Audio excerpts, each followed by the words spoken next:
Hoje eu recebo o advogado, professor e doutor em ciência política, Paulo Mendes. Seja muito bem-vindo, Conexão Gávea. Obrigado, Alexandre. Obrigado a todos. Uma satisfação. Então, doutor Paulo, a Constituição trata de dois sistemas diferentes de apuração de votos, o sistema proporcional e o sistema majoritário. Você pode explicar para a gente a diferença entre os dois e em qual caso cada um deles se aplica? Perfeitamente. Os sistemas foram pensados para situações distintas. Então, o sistema de apuração de votos majoritário, ele é usado principalmente para representantes do Poder Executivo, ou seja, prefeitos, governadores de estados, presidência da República e para senadores. Já o sistema proporcional, ele é usado, grosso modo, para o legislativo, para os parlamentares, ou seja, vereadores, deputados estaduais e deputados federais. Sim. Eles funcionam na seguinte razão. O sistema proporcional, ele é uma apuração múltipla. Então, são vários representantes, né, da população, seja nas instâncias municipal, estadual ou federal. E então você tem vários eleitos que representam parcelas da população, né, nas casas legislativas.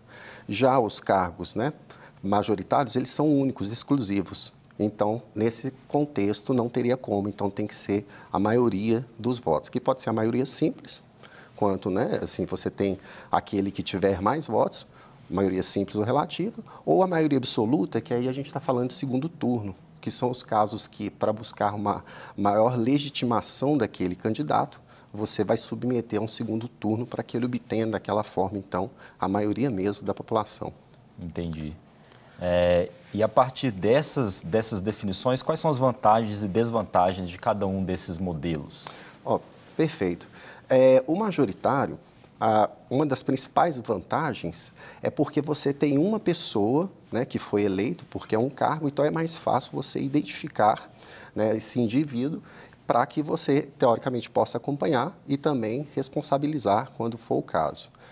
Outra vantagem é porque o sistema majoritário é muito simples, é muito comum, todo mundo compreende, né? A maioria, então, não tem muito segredo. Desvantagens, né, desse sistema majoritário. É até um discurso interessante que na literatura, lá no surgimento da Constituição dos Estados Unidos, em 1787, antecedeu, né, com a publicação de vários, né, artigos, né, vários papers, que era a obra denominada O Federalista, né, os federalistas. Então, a discussão é contra-majoritário, que quer dizer o seguinte: no caso, como você tem um representante da maioria, você tem uma grande parcela, você pode ter uma grande parcela que não está representada. Essa seria, acho que, a principal crítica ao sistema majoritário, porque muitos ficam sem representação. Sim. É como se fosse uma divisão mesmo do eleitorado. As vantagens do sistema proporcional é porque ele reflete a sociedade. A sociedade é diversa, com várias clivagens sociais, vários perfis, que elegem os seus representantes. Então, nas casas legislativas, você consegue ter o seu representante lá. É a principal vantagem. Por quê? Porque, na verdade, o representante do povo é o vereador no município, é o deputado estadual, no âmbito estadual, né? E o deputado federal, representando o povo daquele estado, da federação, lá no Congresso Nacional. Porque o chefe do executivo, no majoritário, né, ele representa o estado. Então, quem representa o município é o prefeito. O município não representa o povo do município, são os vereadores. Sim. O estado, quem representa é o governador, não são os deputados. Os deputados representam o povo do estado.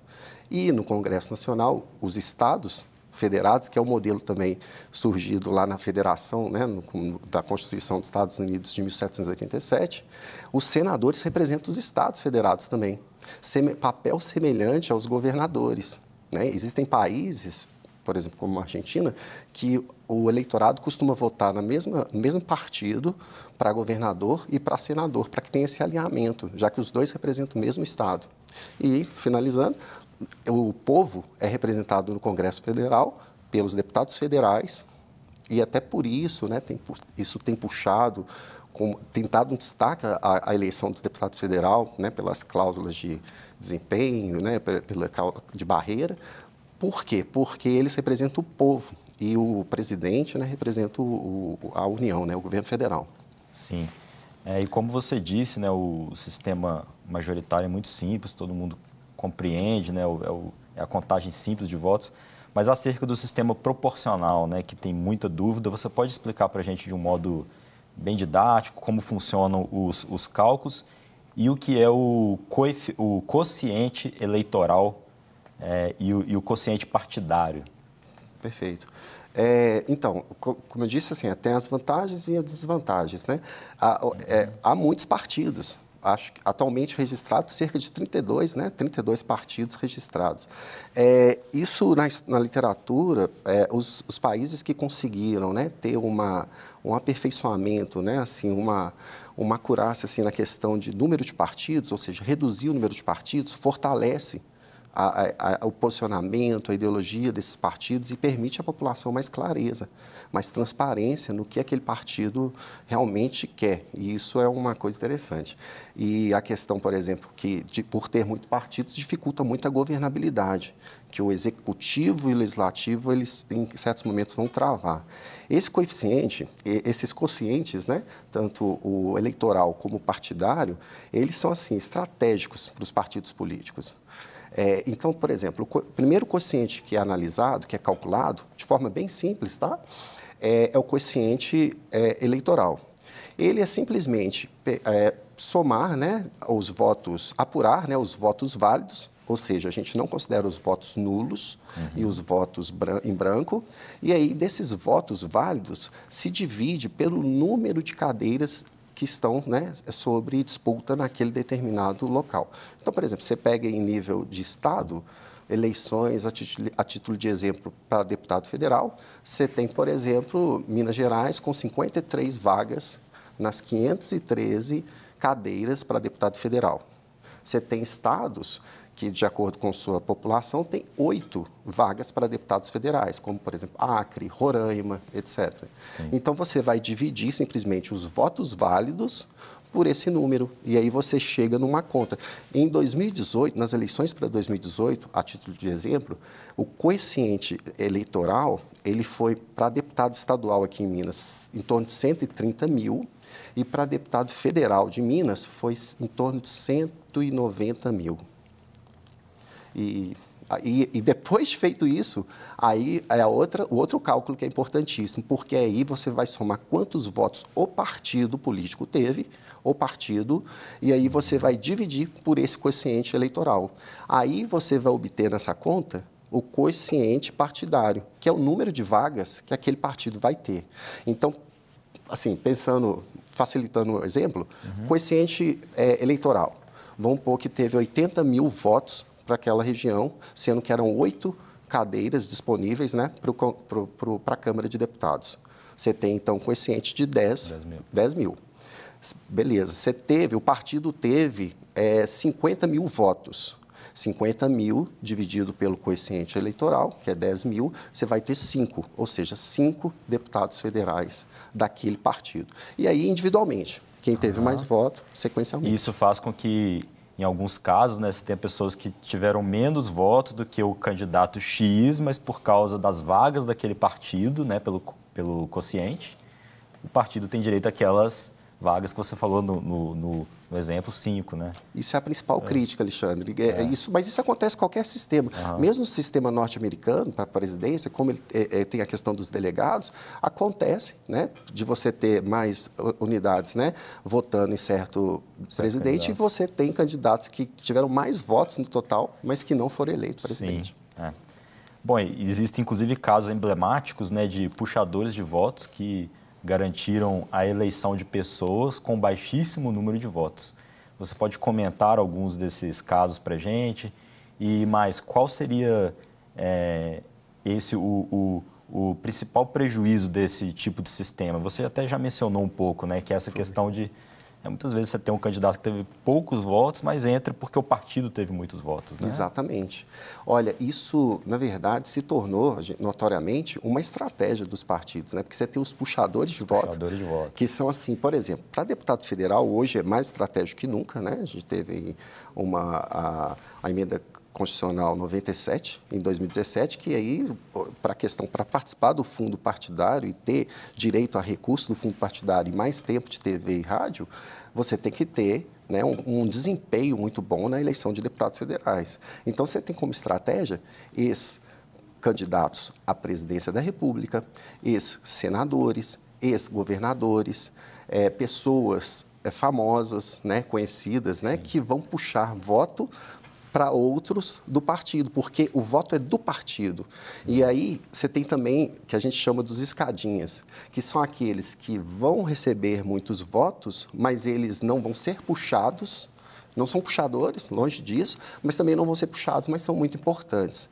E o partido tem uma estratégia interessante, Alexandre, que ele, pensando na clivagem, ele não quer perder, a maioria não quer perder votos. Então, ele deixa representantes de todas as clivagens sociais. Então, por quê? Porque ele vai ter mais votos dessa estratégia, sabe? Sim. É tudo muito, muito meticuloso, sabe? E fala pra gente, doutor Paulo, um pouco mais dos modelos alternativos ao voto proporcional, como o distritão, por exemplo. Muita gente defende o distritão, né?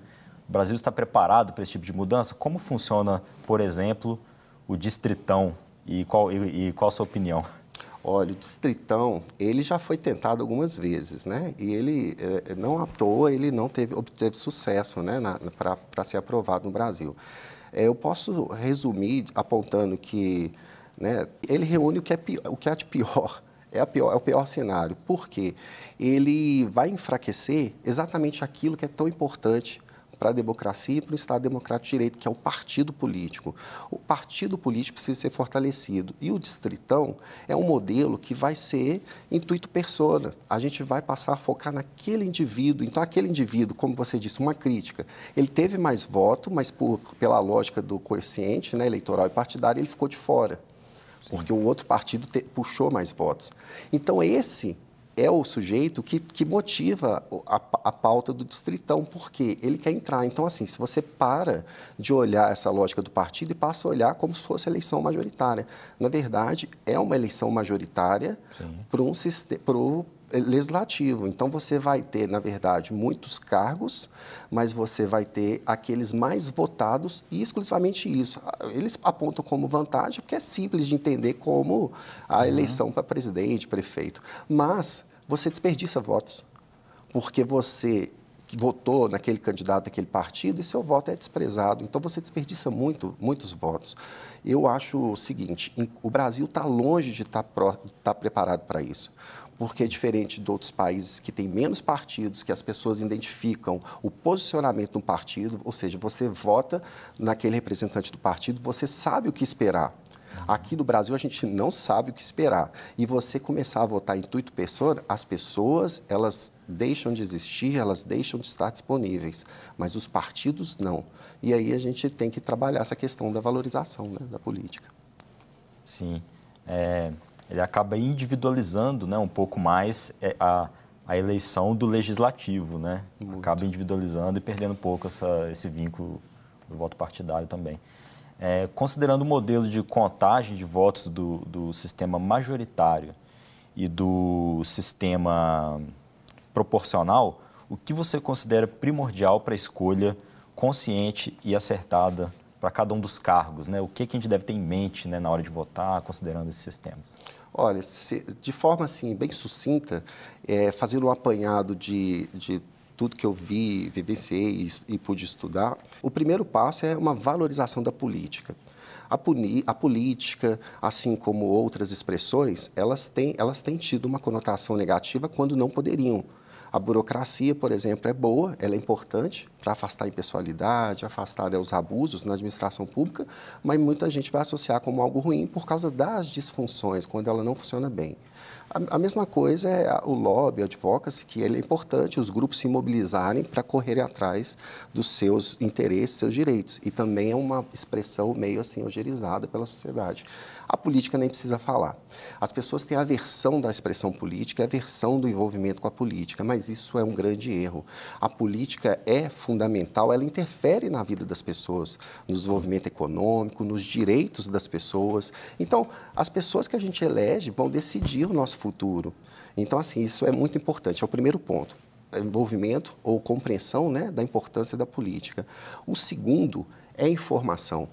e as pessoas têm falhado, muitas pessoas têm falhado nisso. Primeiro, porque se você não passa pelo primeiro momento de compreender a importância da política, você não vai para o segundo passo, que é buscar informações, tanto de direitos, tanto de conceitos, saber o que está falando e também sobre os candidatos. Então, por exemplo, a questão de espectro direita-esquerda que surge lá na Revolução Francesa, né, materializado lá com a Liberté, a questão da espectro direita e depois igualité na Revolução Industrial, isso já houve uma inversão que a gente vê mundial e chegou aqui nas últimas eleições que ficou uma questão mais até ideológica, né? Então, assim, as pessoas precisam compreender isso, compreender que tem esse contexto, né?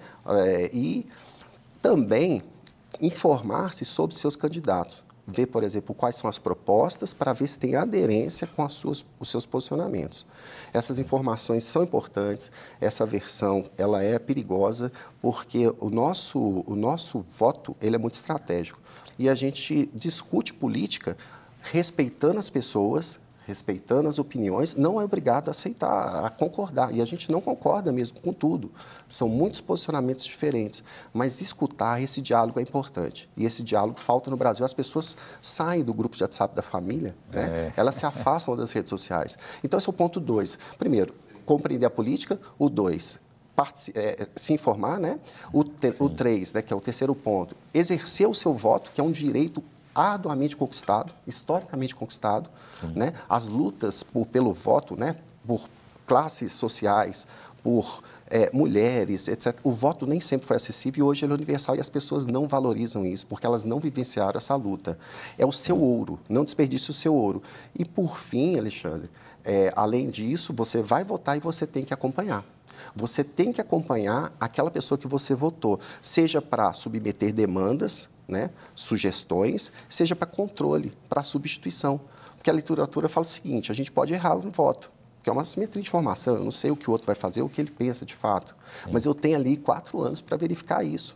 Se der errado, a ideia é que eu possa mudar o meu posicionamento, o meu voto. E as pessoas não fazem isso. Existe uma crise, só para fechar, existe uma crise de representatividade que mais de 70% das pessoas não lembram quem votou, principalmente para o legislativo, ou não se identifica com aquelas propostas, com aquilo que o candidato faz. Isso é muito grave, isso é muito grave.